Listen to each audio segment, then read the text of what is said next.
Lahan persawahan di Kabupaten Ogan Komering Ulu mengalami penyusutan hingga 1.900 hektar karena banyaknya lahan tidur kini berubah menjadi pemukiman penduduk.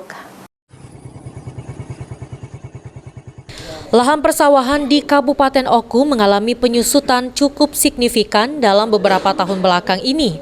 Dari data Dinas Pertanian Kabupaten Ogan Komering Ulu, luas lahan sawah di daerah Bumi Sembimbing Sekundang mengalami penyusutan terjadi dalam 4 tahun terakhir. Dari semula tahun 2017, luas lahan persawahan di Oku mencapai 5.700 hektar dan kini hanya tersisa 3.800 hektar lebih atau berkurang 1.900 hektar.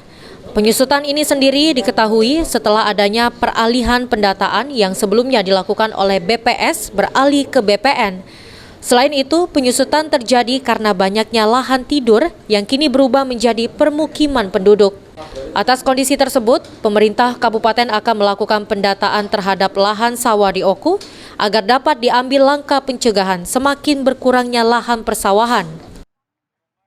Ada dua tahapan. Yang pertama kita lakukan verifikasi ya, setelah kita cek ulang lagi ada kesempatan melalui tim bersama-sama dengan BPN. Kemudian yang kedua kita lakukan optimalisasi lahan yang ada, karena tentu pernah ada tercatat lahan yang tadi lebih kurang 5.000 dan lahan ini ada untuk kembali untuk lihat mungkin selama ini belum dioptimalkan atau dimanfaatkan untuk bisa dimanfaatkan dan dicatat kembali sebagai lahan bangun sawah ya. Data yang tadi telah berkurang kita akan kembalikan sesuai dengan data sebelumnya, yaitu data terakhir di 2017. Bupati juga berharap masyarakat tetap menggarap lahan persawahan mereka agar tetap produktif. Apalagi saat ini penyuluhan pertanian semakin banyak dan masyarakat bisa meminta bantuan penyuluh dalam meningkatkan hasil pertanian.